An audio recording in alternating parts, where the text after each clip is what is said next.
friends, and welcome to Conversations with Consequences. We are the ladies of the Catholic Association, bringing you witty and charming in-depth conversation on the topics that matter to you with the leading thinkers and movers of our time. Conversations with Consequences is part of the EWTN Global Catholic Radio Network. Of course, our radio show is always a podcast, and you can listen by going to thecatholicassociation.org/podcasts, or you can just go directly to wherever you listen to your podcasts. I'm your hostess, Dr. Grazie Christie, and today with me I have my TCA colleague and good friend, Maureen Ferguson. We have an amazing show lined up for you today. We have two senators.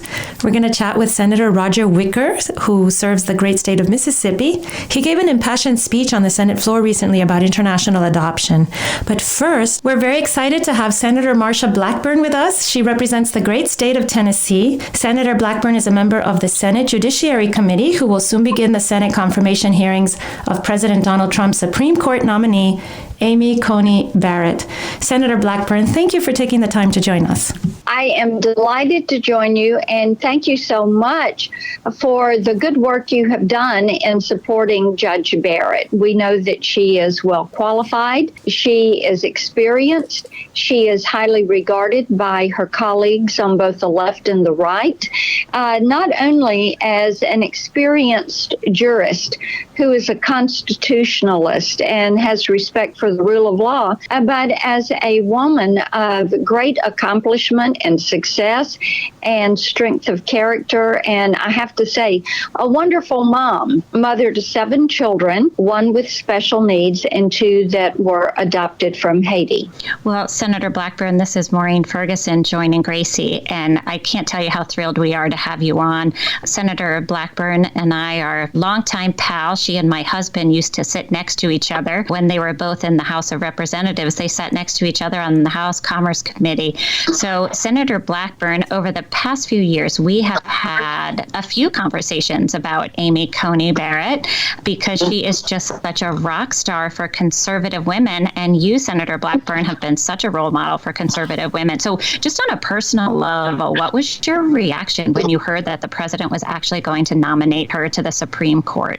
I was absolutely thrilled that they chose to nominate her. She has been on their short list, if you will, and I think the timing is right for her to move to the court. She will be the first working mom to be on the court, the first mom with school-age children to be on the Supreme Court. And you know, Maureen, one of the things that I think is so necessary as we look at preserving our nation's freedoms is to have diversity of opinion and diversity of viewpoint. And Amy will bring that. And I think that that is very healthy for her to have. She's had a wealth of experience, and she will bring that different viewpoint, and the court should welcome that, and the American people should welcome that. That's right, Senator. And I'm wondering if you could make a prediction for us. How do you think the Democrats on the committee are going to react to this woman who is so clearly eminently qualified? She's been teaching law for 20 years. She's been a judge on the 7th Circuit, and she's as known for her heart of gold, really, and her beautiful family as she is for her brilliant intellect. So it seems to me that the Democrats on the committee feel a little bit checkmated and don't quite know what to do with her.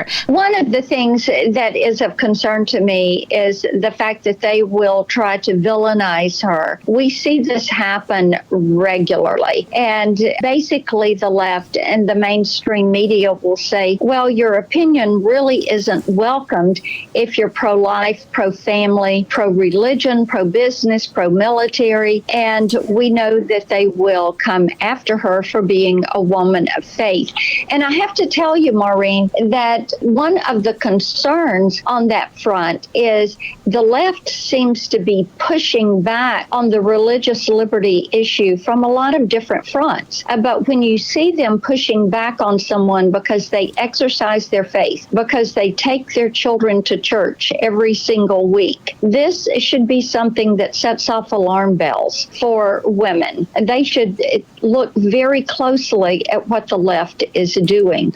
because here is someone who is devoutly Catholic. They take their children to church. They are rearing them to be individuals of faith, and look at the way they are treated by the media because of that. And it's like with the adoption of the children from Haiti. You have some people saying, well, maybe those adoptions should be investigated. You have a reporter who comes from the left who is saying, oh, if she has children, if she has 7 children and a child with special needs, does she really have the capacity to handle a Supreme Court spot? So these are things that we know that they are going to come forward with. So those that are your listeners, I would encourage them to be in contact with their senators to support this woman. I would encourage them to pray for this family, as this is going to be tough. Imagine sitting with your children in a hearing and listening to this type conversation. Senator, this is Grazie Christie.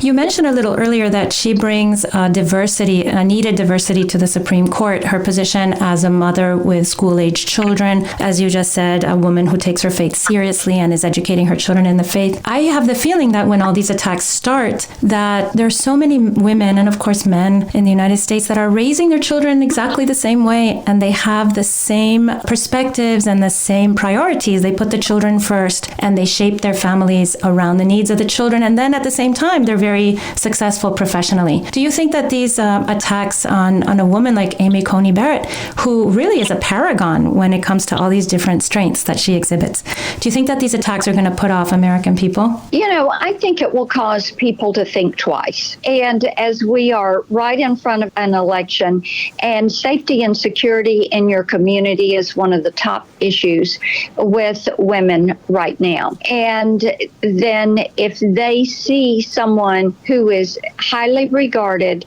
by Democrats and Republicans and is a woman of faith, and they have really a more traditional type lifestyle, and they are being attacked for that, I think that will cause some people to think twice about who they're voting for and why their vote matters, and why it matters who wins elections, and why it matters who governs.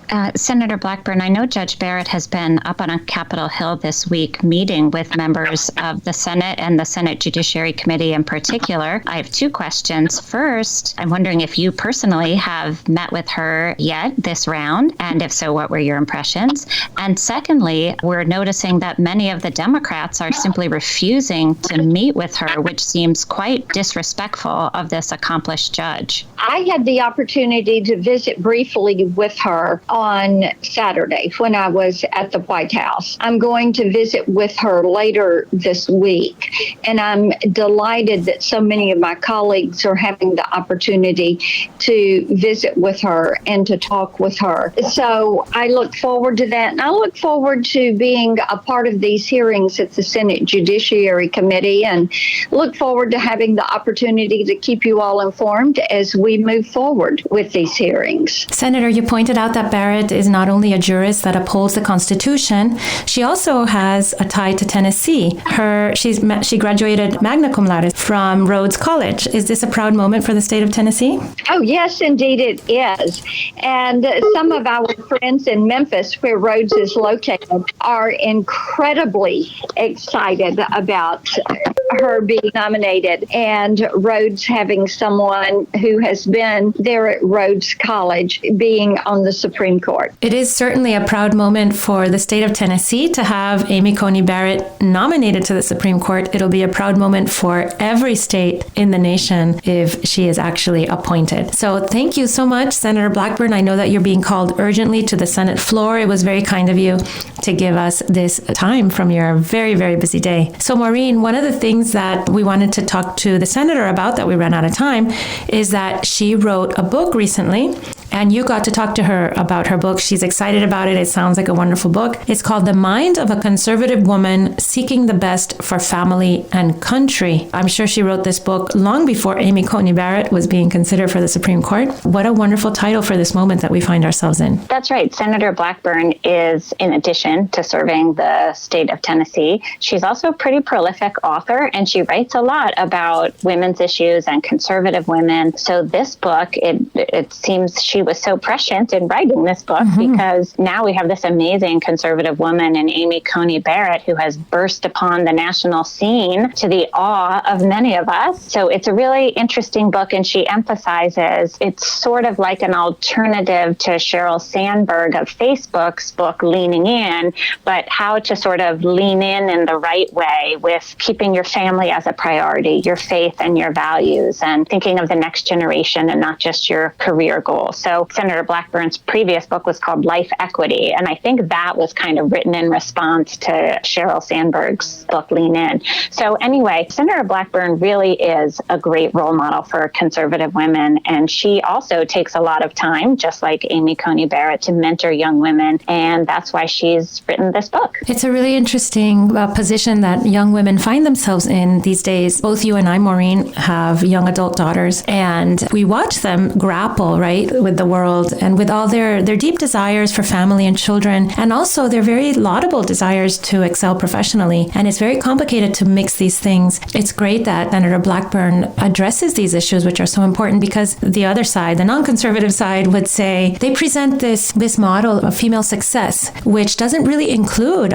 being fully engaged at home and with more than one or two children. And this is something that so many women, especially those who've been raised in traditional and conservative households, would like to meld together. It's right. The cultural message to young women today really, in many respects, presents a false choice that you have to put off having children in order to have a successful career. One of the just very exciting things about Judge Barrett being elevated to the highest court in the land is that she is such a beautiful example of someone who integrated her role as a mother with making use of really the special gifts that she has, because she's so clearly an exceptionally talented and gifted woman, and she puts those gifts to such good use. So I think she's just an amazing role model. I'm so glad Senator Blackburn has written this book, which again, it's called The Mind of a Conservative Woman Seeking the Best for Family and Country. You can find that on Amazon. So we hope our listeners will check out that book. And you know, something that Senator Blackburn and Amy Coney Barrett have in common is that they both want to serve their countries and are serving their countries in very public, in ways that of course, expose them to the sometimes very negative appreciation of part of the culture. So I think that also is very brave of both of them. We do need women like that are conservative and engaged in family and home, also being willing to brave the outside culture and take the negativity that comes with that. That's right. I was able to be in the Rose Garden when President Trump nominated Judge Barrett. One of the adorable parts of her speech, there were so many of them, but one of the parts of her speech was when she just said, you know, I love the Constitution and I love the United States of America. You're right that clearly her sense of service, because this is a big sacrifice for her family. It's huge. Unbelievable sacrifice. So we really should be praying for the entire Barrett family and for the senators who are going to be considering her nomination. We should pray for members of the media that their hearts are touched. And, you know, it's been so interesting to watch this rollout. This was a flawless rollout of Judge. It was amazing. And I think so many of us have been expecting all these horrible attacks, and some of them have come, for sure. But there's also been, in some quarters, a somewhat muted response. And I think people kind of don't quite know what to do with her. And I was alluding to this earlier in our interview with Senator Blackburn. I think some of these Democrats kind of feel checkmated because she's so obviously eminently qualified. She's obviously also just a special person, an incredibly generous and loving person. So I think the Democrats are kind of casting about as to how to attack this nominee, because, the Democrats in the Senate have kind of a tired old playbook frequently when it comes to judicial nominees. We saw it on very ugly display during the Kavanaugh nomination, but that's not going to work on Amy Barrett. So they're kind of moving on and testing out page 2 of their playbook, attack her faith, which is what they did in her previous confirmation when they quizzed her in their condescending manner. Do you consider yourself an Orthodox Catholic? These absurd questions, which of course... Well, let me ask you, Maureen, because you watch all these things very closely and your sense of things is so true. Vice President Joe Biden has been making a lot of his Catholic faith. It's been in many of the ads. It's been a lot of the proxies that speak for him in the media are proclaiming his Catholic faith. Now we have someone like Amy Coney Barrett who is going to be grilled for the very same Catholic faith. How can people live in that double standard, and how will they walk that double standard line? It's an incredible double standard. Joe Biden has said when somebody questions his Catholic faith because of his pro-abortion position, Joe Biden's response was to say, "I'll shove my rosary beads down your throat." Oh, I missed that little gem, Maureen.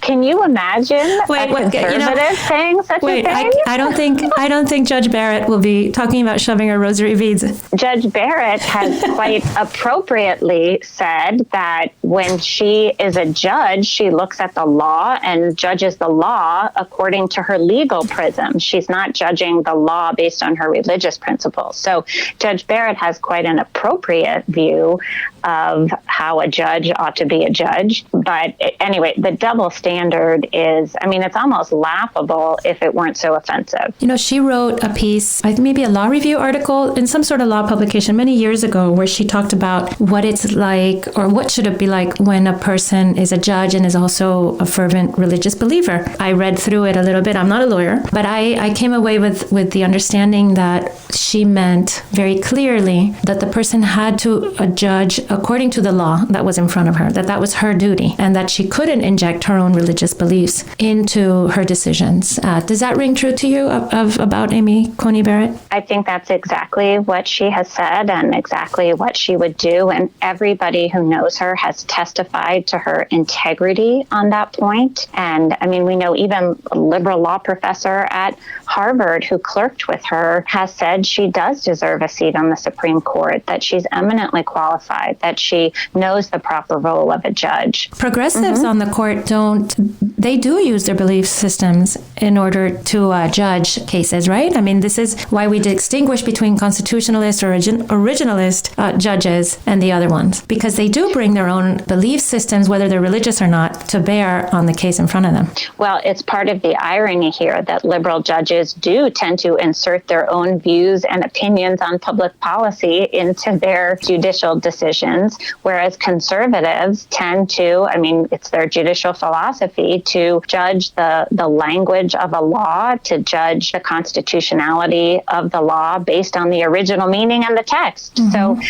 So it is liberals who are guilty of inserting their own public policy views into their judicial decisions. So that is an irony of the situation for sure. Everything I've read about Judge Barrett and her religious involvement, to me, as a daily mass attending Catholic, seems very natural and very much part of a traditional Catholic daily just approach to life, where your faith is just woven into the fabric of each day and woven into the fabric of one's family, and then woven also into the fabric of one's life, of how we view our life, and we set things up for ourselves so that we can be faithful to God as we are also working through this mad world. Is that how you see Amy Barrett, and why is so much of the press not being able to view that so naturally as we do? I think so many members of the press and other people on the left are really ignorant when it comes to people of faith. They lack understanding. Sometimes the language of faith is almost like a foreign language to people who don't understand. I mean, just take, for example, the controversy over the use of this Catholic group's use of the word handmaid. Now, anybody who's versed, in basic biblical literacy knows that the term handmaid is what Mary, the mother of Jesus, uses to refer to herself in the Gospel of Luke. When the angel of Gabriel appears to her, she says, "Behold, I am the handmaid of the Lord." So anybody familiar with the Bible knows that that's a, simple biblical reference.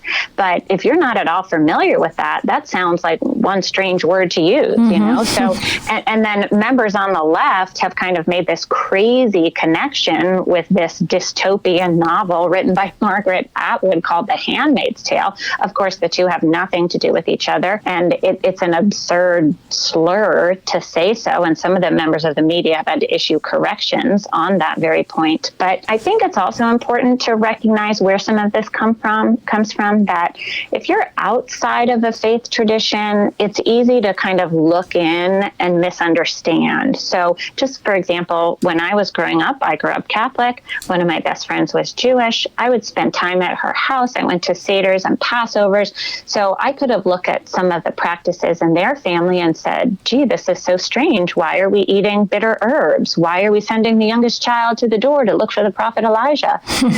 But rather, I thought, wow, this is so interesting. There's so much meaning and significance behind these practices. So I think that's how we ought to, when looking through a window into another person's faith, we should have that attitude of seeking to understand the meaning and significance of a faith tradition rather than ridiculing it, kind of having a willful ignorance about it. I'm remembering a Babylon Bee post. Babylon Bee is a satire site, and they're extremely funny.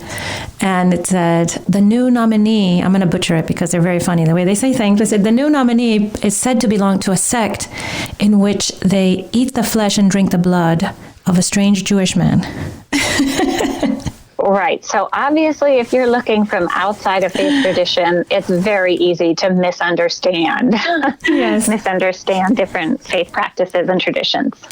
So this is something that's going to be hard for the Democrats to go after, but maybe the senators won't be so much the ones going after her, but it'll be more in the media, people who are able to throw stones from further away. Because I think someone like Judge Barrett is in person must be extremely disarming, and she has such a gentle demeanor and so polite and warm. I just really can't imagine people to her face making ugly allusions to something that is so much a part of her intimate life, which is her faith. Well, I think that's why some of these Democratic senators are just flat out refusing to meet with her. That's right. I think they don't want to be face to face with this woman who, by all accounts, has an absolute heart of gold and is just a beautiful person. So, on Twitter, of course, people are throwing all kinds of ugly things around, sort of in the Twitter universe. And, it's going to be interesting to see where all of this goes. It's a very quick time frame here. The Republican senators led by Mitch McConnell seem to be very efficient in beginning to move through this process.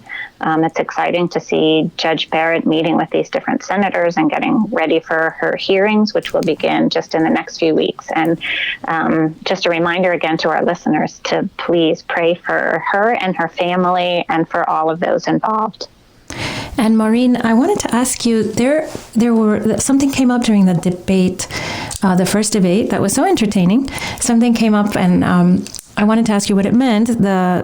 Vice President Biden mentioned that if she were appointed to Supreme Court, she would be a danger to the ACA, the Obamacare, as it is popularly known. What does he mean?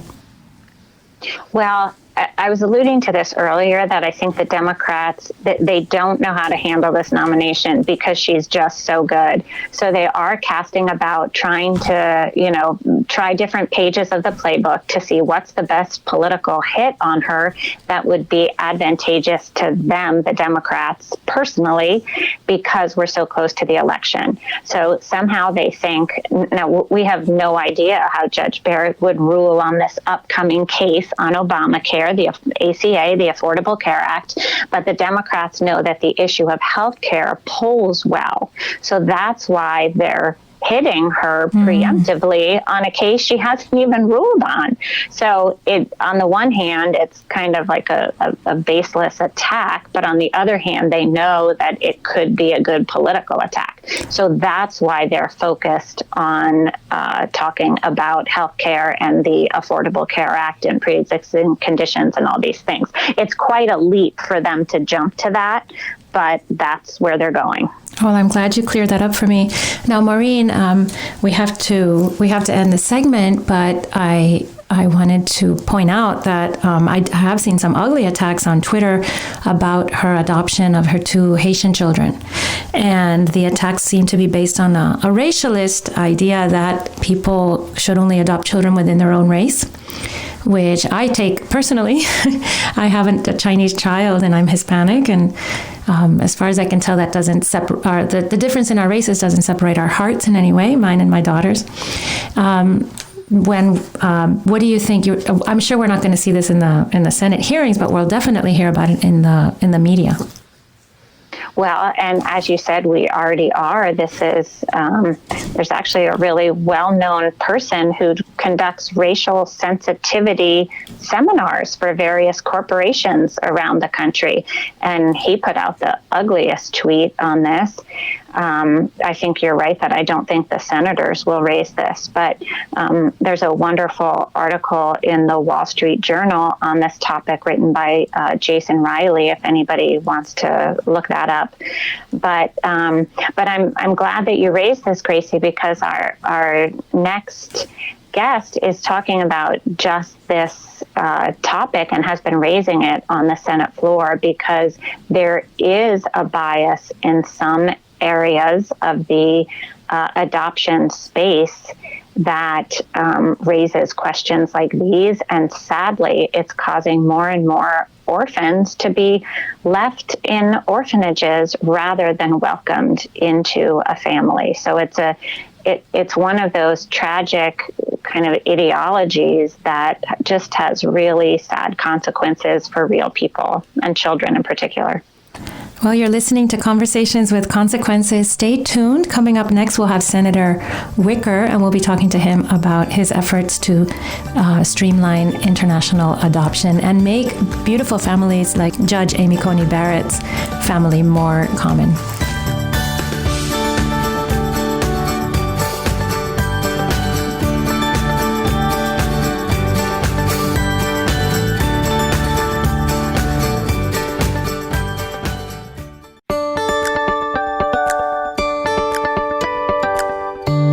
If you're just tuning in, you're listening to Conversations with Consequences on EWTN Radio. I'm your hostess, Dr. Grazie Christie. I'm joined today by my colleague Maureen Ferguson and Senator Roger Wicker, who serves the great state of Mississippi. A couple weeks ago, he gave an impassioned speech on the Senate floor about international adoption, something that's very important to me and to all of us here at Conversations with Consequences. Welcome to Conversations with Consequences, Senator Wicker. Glad to be with you. Thanks so much. Senator, this is Maureen Ferguson here, and we're so thrilled to have you on with us. And we're dying to get your opinion on the nominee, President Trump's nominee to the Supreme Court. We have a few questions about that. But first, the real reason we've invited you on today, and we're, again, so grateful you've joined us, is I was so delighted to be chatting with you and your wife, Gail, at a recent dinner, and you were telling me about this speech that you had given on the Senate floor on the issue of international adoption. And this is an issue that's close to all of our hearts. So I went immediately home to watch this speech, and it was so incredibly moving. We wanted to invite you to come right on to tell us about your concerns on this issue and the speech that you gave on the Senate floor. Well, Maureen, you're kind to be complimentary about my speech, and I'm hoping that a lot more members will hear this message and step forward and be outspoken about this. America has always been welcoming to orphans from other countries, children who were totally separated from parents, children who had no prospect other than to live for years and years in an orphanage. And more than 150,000 children are now living in forever families, growing up as Americans. But the number of international adoptions in our country has plummeted in recent years. In 2004, Americans adopted 23,000 children from foreign countries. That figure has fallen to 3,000 just last year. So from 23,000 a year to only 3,000, an 87% drop. The primary reason for this, regrettably, sadly, unbelievably, is the hostility of our own federal State Department to international adoptions. So we've been wrestling with this with some adoption agencies in my own state of Mississippi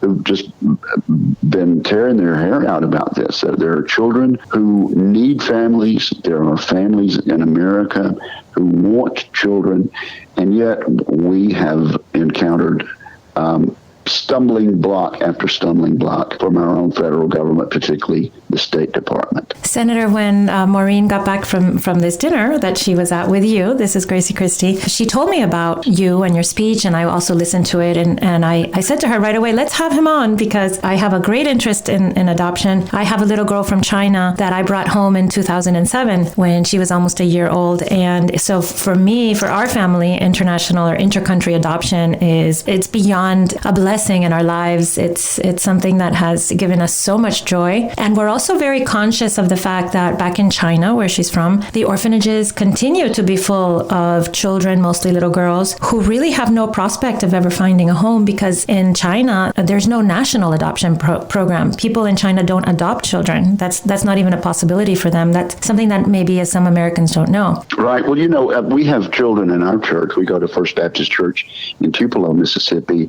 We have children from all over the world who've been adopted and are now part of a loving home. Gail and I have two little Ethiopian American cousins that Gail's cousin adopted in years past when this wasn't being opposed by our own State Department so much. But in recent years, this has slowed down. There's an accrediting agency within the State Department, and they have literally obstructed the adoption process with new fees, red tape, unrealistic standards on foreign governments. If someone is an orphan in a highly populated Asian country, it's almost impossible to prove conclusively beyond a shadow of a doubt that the parents are deceased. Many times they're just gone hundreds and hundreds of miles away. There's no prospect for the child. A federal judge recently chided the State Department as using unconvincing and illogical reasoning and being so hard on this. But I'm just hoping that some of your listeners will speak to their representatives in the House and Senate. Actually, I would like to move this accrediting function from the State Department to another agency that deals with children's services and understands the importance of providing American welcoming families with an opportunity to have children of their own and to step into this area where there's so much of a need. Well, Senator, we will most certainly encourage our listeners to be in touch with their member of Congress and their senators about this. And your story about your Ethiopian American cousins was very touching to me. And in my family, my husband and I know exactly, or we have felt personally, the effects of this process, because we many years ago started the process of adopting from Ethiopia. And just as we finished the process, it was just when Ethiopia was starting to shut down their and our process took a long time because I had a surprise pregnancy in the middle of it. So it took a few years, and they kick you off the list as soon as you're pregnant. But so we we had to wait even longer. But by the time we were getting back into it, Ethiopia sadly had shut down. And there were no fewer orphans in Ethiopia, but they were allowing fewer international adoptions. But you mentioned it's not just the problem on the other end, because we know, of course, Russia shut things down. China has been difficult and shut things down. But you're talking about what's going on in our very own State Department. So that's what we need to kind of educate people about, to communicate. So what would you urge people to say if they can call up their member of Congress or senators? Ask them to contact the Office of Children's Issues in the State Department and ask them why we've gone from 23,000 adoptions in 2004 to below 3,000 now, and ask them to become more reasonable. The position on both sides of the ocean now has become that it is better for children without a family to remain institutionalized in crowded orphanages rather than come to America and have a forever family. And that's just intolerable. I don't intend to let this issue lapse. I hope we can continue to raise the visibility. And I can tell you that after I spoke recently about this on the Senate floor, a Democratic member came up to me and said he would like to help on this issue too. So we just need to begin talking about it and educating the public. And I think when the American people find out what's happening, they'll be eager to go back to a more welcoming America. Senator, do you think you could put you can put your finger on where the bias originates? What exactly is going wrong in these career diplomats' ideas about intercountry adoption that prevents them from seeing the full beauty of this process? It's hard for me to imagine, and so I think I'll decline to characterize it. There may be something mixed up in the pro-choice movement. I just don't know. But I'm further than that. I'm just going to decline to characterize and say that no matter where you are on that very important and volatile issue, who could be against giving an orphan in another country the opportunity to come and have a loving family that wants them? Who could be against that? So let's keep up the issue. And y'all are wonderful to give me a public platform to speak about this. Well, we're so grateful to you for raising it. And I suppose it's even more important now in the pandemic, because I've heard that adoptions have been particularly hard hit, that there are children stranded in other countries that can't be adopted. And I've heard that in China in particular, that there are 80 children in Wuhan waiting for their forever family. So even the few children who have been made eligible for adoption, I've heard that they're kind of trapped amidst the limbo of the pandemic. It's heartbreaking. But you're a ray of sunshine, and thank you for being willing to be part of this effort. I have seen the difference in the process. When I went through the international adoption process, the paperwork was, there was a lot of paperwork. It was expensive. And now fast forward 10 years or 11 years, my sister-in-law, who went with me to pick up our little girl from China, is starting the process herself with her husband. And her paperwork burden, I would have to say it has at least quadrupled. And the cost... There you go. There you are. Mm-hmm. So that verifies what I've been told. And it's not just the extent of the paperwork, but the expense, because every single thing that she does comes with a fee attached to it, as I found out when I did it. And I have to say, my experience in international adoption, people who adopt are not people generally who are well off. There are people who are full of love, very often religious people who lead simple lives and really want to open their homes, not because they have an excess of things, but because they have an excess of love of neighbor. Well, in our community also, friends and family get together and provide cash donations. That's true. To defray this expense, because it is expensive. Senator Wicker, if you don't mind, we would love to pivot and pick your brain a little bit about the very exciting nomination to the nation's highest court in the land, the Supreme Court. It's quite exciting. We know that probably a real battle is brewing over the Supreme Court nomination. We know in the past the process has gotten very ugly, and there have been some pretty low blows, a lot of religious liberty or religious bias coming out against nominees. So we're wondering if you can just share a few thoughts on the upcoming hearings, and what's the buzz on Capitol Hill about all of this? I've been in the Senate now for about 13 years. I've run for the office 3 times, and on every occasion I've made it clear that one of my principal goals was to assist a conservative Republican president in putting qualified constitutionalist conservative justices on the Supreme Court. So this news is excellent news, encouraging news. Of course, we'll go through the process and have the hearings and meet with the candidates, but I expect to be put down early on as a yes, and I welcome this opportunity to fulfill what I see as my constitutional duty, and what I'm sure the president felt was his constitutional duty to fill the vacancy that occurs. We don't get to choose when that vacancy occurs, but under the Constitution, the president had that choice. I think he's chosen wisely, and I'm encouraged and very positive about it. You mentioned we don't choose the timing of this, and we'll just mention we pray for the repose of the soul of Justice Ginsburg, of course. I was so pleased to be able to make a visit to pay respects up at the Capitol where she was lying in state. But pivoting back to this nomination, it's just incredibly important for people of faith in particular. And a lot of people are wondering about the process. And do you think that the Senate will be able to get this nomination to the floor for a vote before Election Day? Is that a realistic prospect? I do. I expect she'll be confirmed before the general election, probably in the last week of October. But let's also do this. Let's be mindful that there are some very ugly threats out there to members of the Senate. I was at an airport with a particular senator. I will not name the name, but this senator now has full-time police protection because of threats made. And one senator has had to move from his residence in Washington to another place because of threats.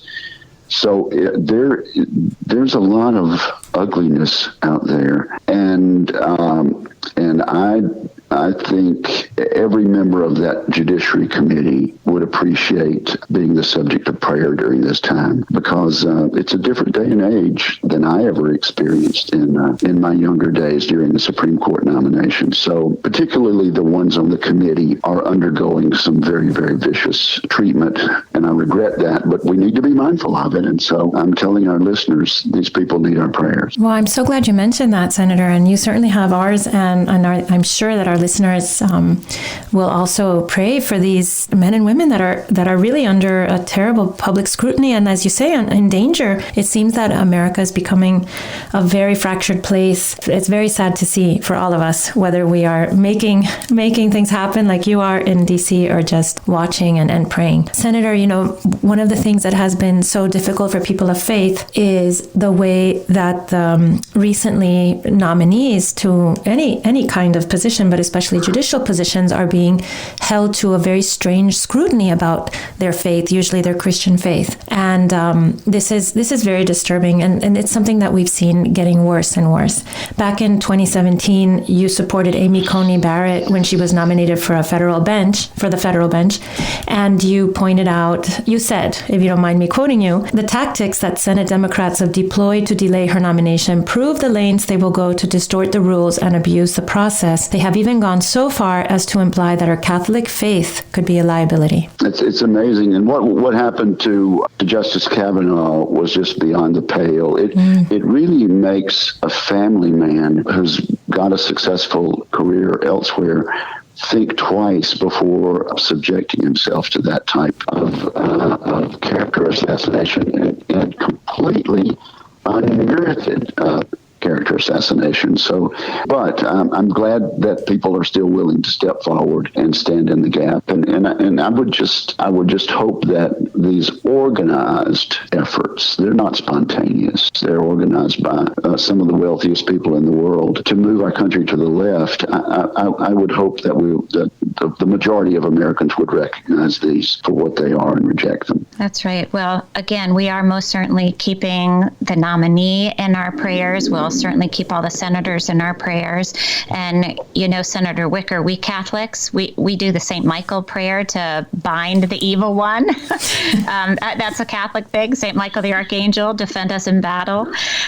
So I'm already on several novena lists for the St. Michael prayer for this nomination. So thank you for your call to prayer there. Well, I'll tell you, a Baptist would appreciate that very much, so I'll take it. Senator, while we have you, and as you know, many Americans are still grappling with the repercussions of the pandemic and the terrible lockdowns, which have destroyed so many dreams and hopes for so many Americans. You've worked very steadfastly to help job growth and opportunities for Americans. What do you see going forward for all of us who are struggling? We're not out of the woods yet, but I'll tell you this: the Congressional Budget Office predicted that by the end of September, the unemployment rate would be 15%, in the neighborhood of 15%. As we know, it's now about 8.5%. Really a phenomenal standing based on the way we have voluntarily chosen to shut down our economy. Mm-hmm. And so I think that's a testament to the things we had done beforehand, the major tax cuts where 95% of Americans got a tax cut, where we made ourselves more competitive globally, and our economy, of course, in February, before all this came over from the Wuhan province of China, our economy our unemployment rate was an unbelievable 3.5%. Something I was told in Economics 101 could never happen, could never go below 4% unemployment, but we were that much better. And I think the residual effect of that has made our economy more likely to bounce back. I think we do need a phase 4, and my recent column that I put out every week mentioned several things we need to do. I'm worried about the airline industry. I'm worried about the majority of our restaurants shutting down for good. So I don't want to sugarcoat things. And I'm sorry that negotiations with the speaker have turned out to be impossible. But even now, as we're about to see thousands and thousands of layoffs in the airline industry and communities losing air service, I'm hoping even now, in the next few days, we can resume negotiations, and everybody's not going to get what they want, and we can't spend every penny that the speaker would like to, but still the president is willing to sign a very generous package, and I think we're still going to need it, just like we did in March. Well, thank you for giving me a chance to end on that note. I do appreciate it. And I think that we can add that to our prayer list, that things get better for all Americans. You could add us to our prayer list every day. Well, thank you, Senator Wicker. It's been a delight to have you. And thank you especially for your work on international adoption. And we really hope that you succeed and that other senators and congressmen join you in making that a reality. Help us call attention to it. Thank you so much. Every morning, the Catholic Association reviews all the latest news and sends our subscribers a carefully curated collection of the most important news of the day. Items are specifically selected for a smart Catholic audience like you. Don't let the world take you by surprise. Subscribe to our daily media roundup at thecatholicassociation.org. And now, Father Roger Landry offers us, as is customary, a short and inspiring homily to prepare us for this Sunday's Gospel. This is Father Roger Landry, and it's a privilege for me to be with you as we enter into the consequential conversation the risen Lord Jesus wants to have with each of us this Sunday, when he'll give us another parable about a vineyard, this time one that has been leased out to tenants who, rather than paying their rent, beat and kill the servant sent to collect it, even murder the owner's son when he comes to speak to them about it. What Jesus says has both an important historical meaning as well as a crucial actual meaning. For us to understand its present significance, though, we first need to grasp the historical lessons Jesus was teaching his original listeners. With the image of the vineyard, Jesus was summarizing God's relations with the Jewish people. As God himself said through the prophet Isaiah, which will be this Sunday's first reading, "The vineyard of the Lord of hosts is the house of Israel, and the people of Judah are his pleasant planting." The vineyard is ultimately all of God's people, all of creation he has created. All of us are meant to work and cultivate that vineyard. But God gave the house of Israel more than just the stewardship over the great natural endowment of creation. He also made them stewards of a greater gift, the covenant he established with the human race. Through Isaiah, we see how much personal care God takes in preparing the vineyard of Israel. He dug it and cleared it of stones, planted with choice vine, built a watchtower in its midst, and hewed out a wine vat in it. God, in other words, had done all the hard work building the infrastructure of the vineyard, clearing it so that it can bear fruit, putting a watchtower in it to guard for animals coming to eat the fruit, establishing a wine press in it so that the fruit can immediately produce wine and joy. He gave the house of Israel the relatively light task of maintaining that vineyard and bearing fruit from that covenant. What happened? God tells us through Isaiah that he expected it to yield grapes, but it yielded wild grapes. It had the appearance of growth, the outward show of fruit, but the fruit was worth nothing. Fruit is always to be interpreted as acts of love, justice, goodness, and faith.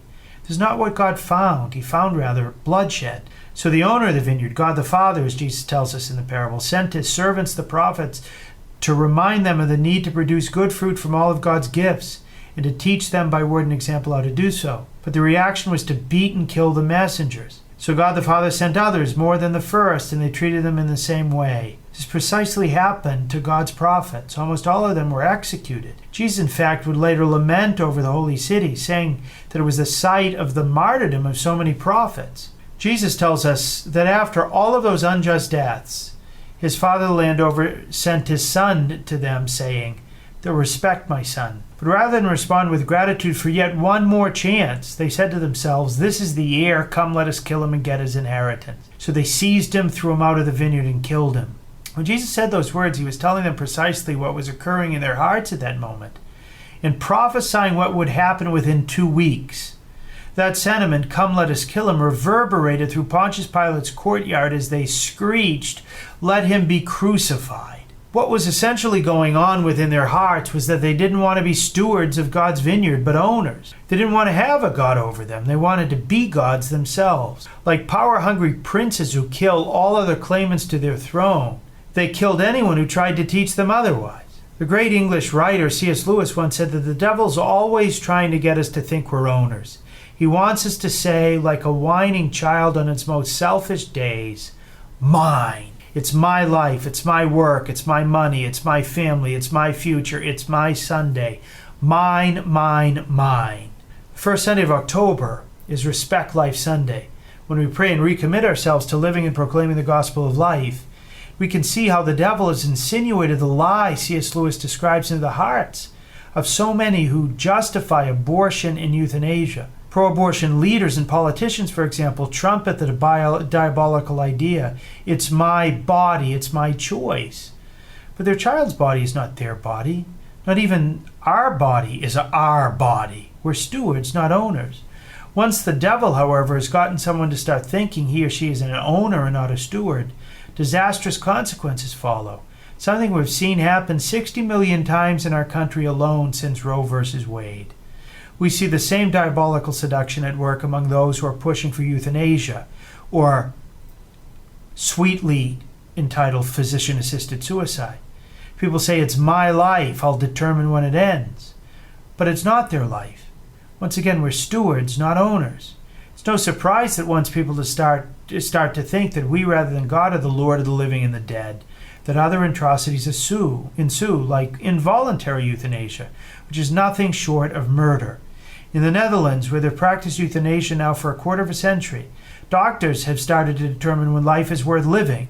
They've been taking upon themselves the decision whether to try to help the patient get better, which is their duty, or to try to put the patient to sleep as if the patient were a dog. Many senior citizens who are sick don't want to go to the hospital anymore because they fear that their doctors will kill them without their permission. Jesus tells his Jewish listeners at the end of today's parable that the vineyard, God's kingdom, will be taken away and given to a people that produces the fruits of the kingdom. That's what Jesus did in founding the church and inviting the Jews to enter. He passed along the stewardship of creation, especially God's covenant with the human race, to the church he established. But like with the Jews, God's calling us to bear fruit in acts of self-giving love, justice, generosity, and faith. He wants us to bear the fruit of the kingdom. God wants us to ask ourselves what type of fruit we've been bearing from the gift of our life, true fruit or wild grapes. Have we been making a difference, for example, in advancing a culture of life? Have we saved a life yet by helping a pregnant woman choose life, or by compassionately caring for an elderly loved one so that he or she may not be tempted toward suicide? God wants to help us bear true fruit. It's no surprise that Jesus, in summarizing all of salvation history, did so in the form of the image of a vineyard.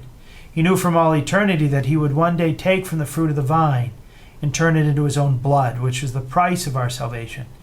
In the raw material for the Eucharist, Jesus showed how he wanted to involve our efforts. He used not grain and grapes, but bread and wine, which not only are the fruit of the earth and of the vine, but the work of human hands. It's here that we bring our patient hard work and where God prunes. It's that vineyard which is the world, with the Father as the vine grower, Jesus the vine, and us as the branches. If we remain in him and he in us, then we will bear fruit and acts of love that will last forever. As we prepare to receive him on Sunday, we thank the Father for sending us his Son, confident that we will not only respect him, but love and embrace him in the blessed fruit of every womb, and with him produce a harvest of life that will know no end. God bless you all. Thank you, Father Landry. To hear more from Father Landry, check out his website at catholicpreaching.com, and you can also catch his writings at EWTN's own National Catholic Register. A big thank you to all our listeners for joining us. I hope that this show was helpful. I hope that it gave you more peace and more hope and more joy, and you go with our prayers.